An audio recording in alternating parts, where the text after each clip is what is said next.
Regulatory and legal issues with blockchain. Cross borders. Moderated by Pradeep Goel, Solve.Care. With Dr. Franklin Cachia, CSB Group. Kyun, The Collective C. And Marcin Zarakowski, Bitcoin Association for BSV.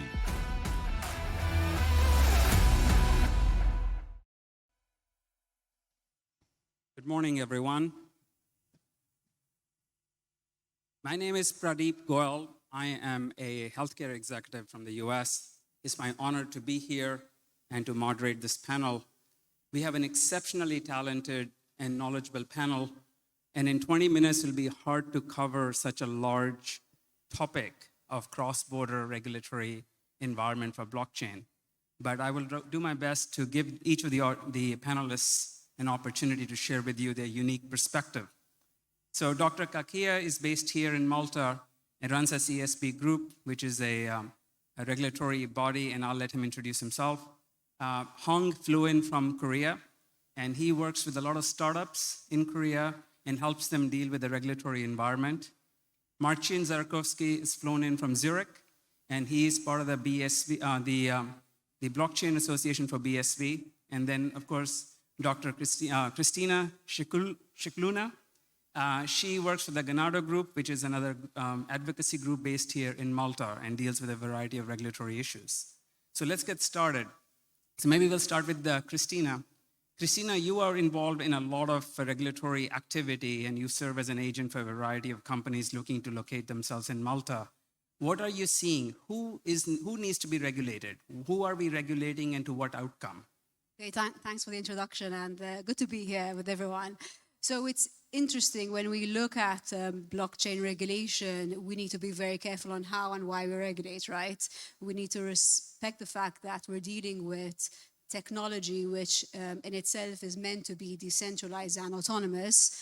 But then again, we also need to be very wary of all the investors and the stakeholders, which we do need to protect. So we need to create a fair balance of ensuring that the technology is left to flourish and do what it needs to be doing, but at the same time, we need to provide redress in situations where something does go wrong. And we have seen, and we are seeing issues with software development going wrong, and then you've got issues of economic loss. So how do you provide a redress for that? And one of the things which is being proposed and which is being looked into is granting legal personality to certain types of technologies, so that when you have an issue that there's a liability issue or a rights which are being not respected, then the consumers and the stakeholders have a proper redress on what they need to be doing and what procedures they need to follow. So going back to your question, we have seen many startups, many entities come to Malta because they do want to be regulated, because it does provide certain assurances and certain protection, right, to consumers and to investors.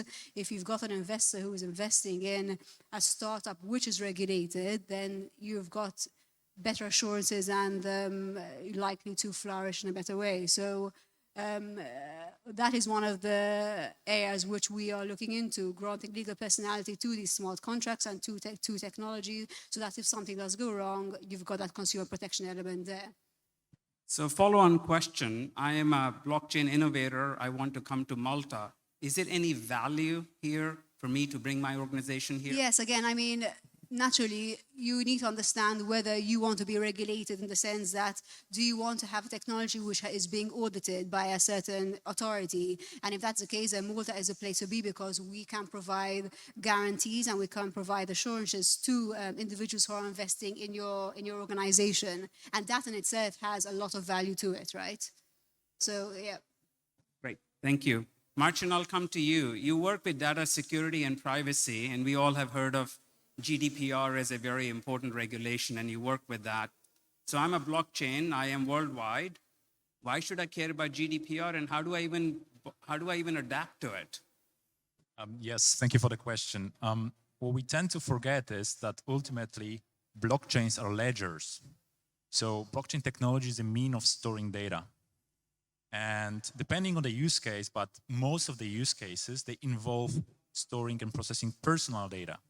When that happens, data protection regulations apply. And the most stringent and the one that sets the global standard, which would be the EU Gdpr, would also apply. The problem is that the way Gdpr was designed and drafted is that it didn't take into account decentralized distributed structures. So what Gdpr does, it always searches for usually one responsible party that is a data controller or a data processor as well, that may be held liable, against whom data subjects may exercise their rights. And the question arises with blockchains, with decentralized structures. Who are data controllers? Are they miners? Are they validators when we have a proof of stake consensus mechanism? Or maybe they are like apps that are deployed on the blockchain. So this is still a question that has not been answered. And even when we look at the definition of who is a data controller, it does not really fit to blockchain technology. What are the consequences? The biggest consequence is the legal uncertainty. So, as I mentioned, the GDPR searches for the centralized party, and it also allows data subjects, us, to exercise rights. So we can ask a data controller to erase our data or to have it amended. So how do we do it when the data is stored on the blockchain? If we, by the very nature of blockchain, we tend to think that blockchains are immutable. So an answer to that would be a very simple one. First, try to never put the personal data on the blockchain. This is the easiest one.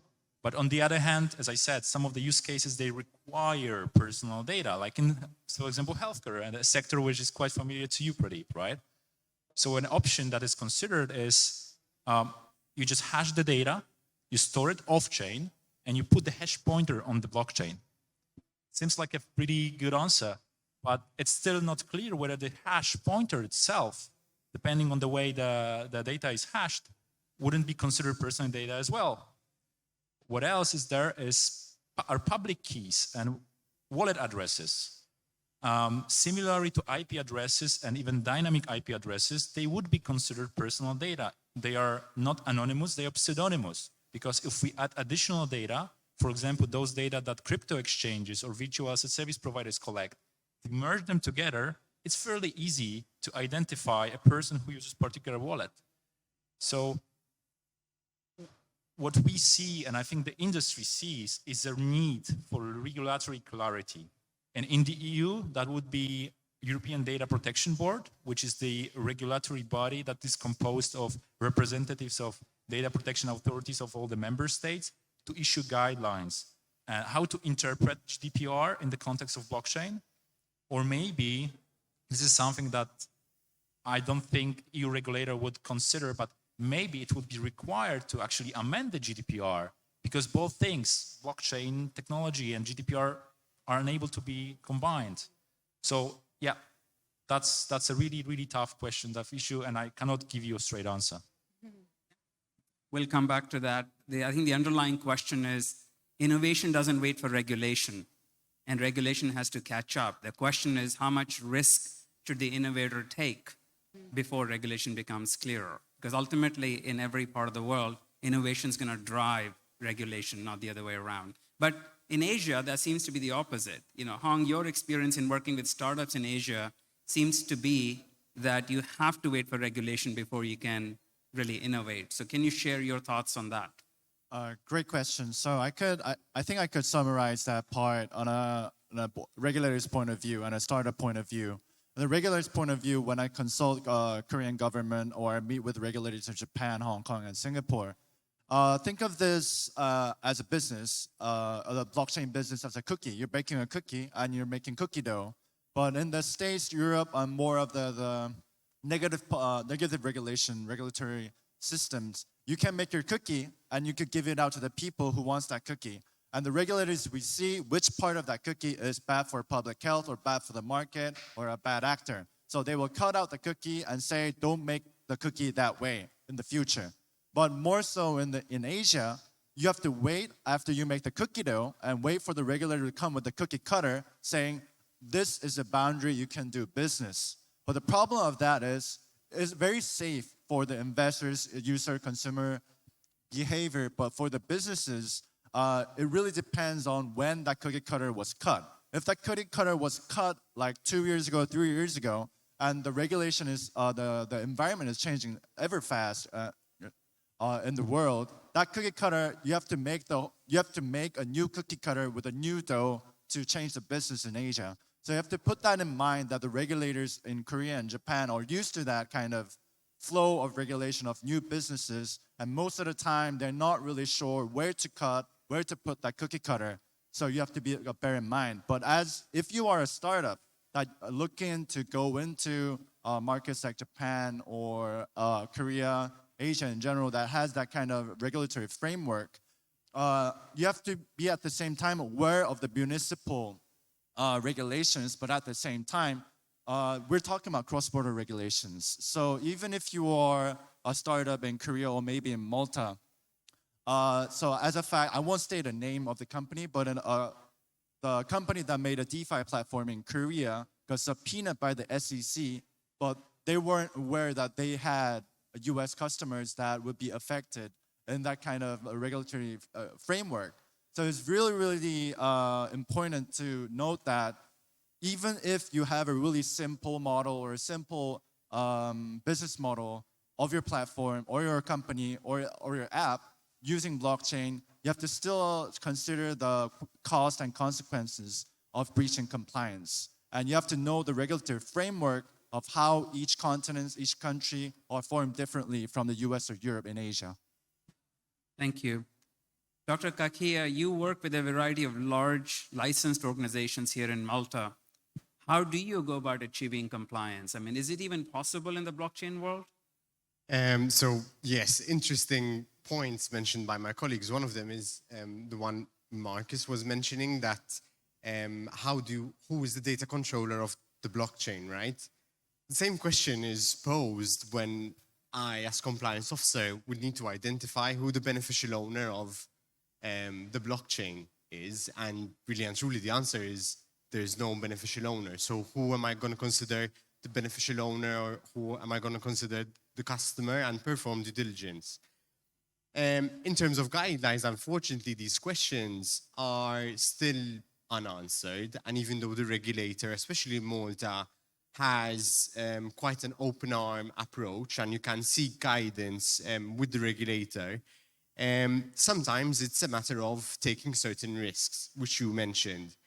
And taking risks is fine, provided it's within your risk appetite, but then you have to make sure that you have a risk management process, that you are assessing the risks being faced, and you are programming a risk mitigating procedure to mitigate that risk.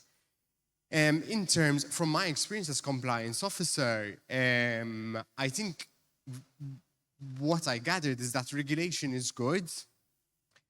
However, the implementation of that regulation can become very difficult. And sometimes there wouldn't be enough guidelines, or else the regulation and the guidelines are very vague. So then it's all about taking a risk-based approach, assessing the risks that you are facing. The risk that I would usually be facing from a compliance aspect is inspections from the authorities, so which now in Malta are kind of on the increase. And kind of you have to always be sure that in case of an inspection, what will the regulator be asking me? Are my monitoring plans, my programs effective? How can I evidence that my programs are effective so that I can prove that to the regulators? It's not just, the question is not just whether regulation is good or can towards the business, but it's also the implementation by the regulators. The regulators should have more dialogue with the service providers on how the regulation is being implemented, how it can be improved and maintained, to guarantee a fair environment for all stakeholders, not just the regulators, but all parties, meaning the service providers, the consumers, and guarantee that level of protection, not just for the consumers, but also for the service providers as well. We're down to the last 3.5 minutes. I'm going to ask each of the panelists to try to answer this question. So blockchain's core originating principle was to make the world a better place, to innovate, to bring democracy, equity, justice, access, whatever the mission statement you want to adopt. It's all about transparency and access and break down the borders. Now, what advice do you have to blockchain innovators in the audience? How should they think about regulation? What is the role of regulation in their desire to innovate and change the world? Starting with you, Christina. Interesting question. I don't think that blockchain innovators should look at regulation as being the enemy, right? Regulation is there to help and to protect investors. If your investors are confident in investing in your business, then they will be more willing to invest in you. So I think from a startup perspective, although from a personal perspective, I have seen that startups do tend to shy away from regulation, I believe that it's there to assist and to help grow that startup entity. There are many benefits. I mean, we've looked into privacy issues, we've looked into data protection, we've looked into compliance, into money laundering, into taxation. There's so many issues, right, which regulation can address. So my takeaway is that regulation is there to help and not to stifle. Naturally, as long as it's done in the right way and as long as there are sufficient assurances provided within the adoption of the regulation. That is my takeaway. Marcin? Be brief. I'll try to be brief, and maybe I'll say something controversial within this circle. But I would say that if we want to see the mass adoption of blockchain technology, we want to see large enterprises, large corporations adopting blockchain-based solutions. This narrative that is concentrated on utopian crypto-anarchist movement, it will not help. So my advice to innovators would be try not to avoid the regulation. I know it might be tough. And try to also engage with regulators and convince them to amend whenever possible the existing laws, but try not to avoid the regulation. It will always catch you, whether they're here or somewhere else. Thank you. Hong? Yes, another point of view from that I could represent Asia in general is that the regulation has to exist for your business to exist, and these are kind of regulatory frameworks. So I know the frustration. I know you think that regulation is being absurd in those certain environments. But I think if you are an innovator, not just within blockchain, if you're doing a new thing that wasn't there, in that approach, you have to be more educated. Like you need to educate the regulators from now on, because they won't be able to catch up on those technologies. And that would be a few cents on that. Thank you. Dr. Cachia, I'll let you wrap up. 15 seconds. So basically, I think whether or not there is regulation, I think enterprises should carry out a business risk assessment, create a compliance monitoring framework, because that will guarantee kind of protection, not just to the stakeholders, but also to the consumers alike. Well, the panelists are going to be around for the rest of the day. I encourage you to speak to them. They have a wealth of knowledge. And I have personally been in the healthcare space where regulation is immense and varies by region. And I can tell you from personal experience that escaping regulation is not an option. Working with it, self-regulating it, and regulating your business in a manner that you don't get slapped on the wrist is the best way for an innovator to innovate. But please give a hand of applause to our great panelists, and thank you for your time.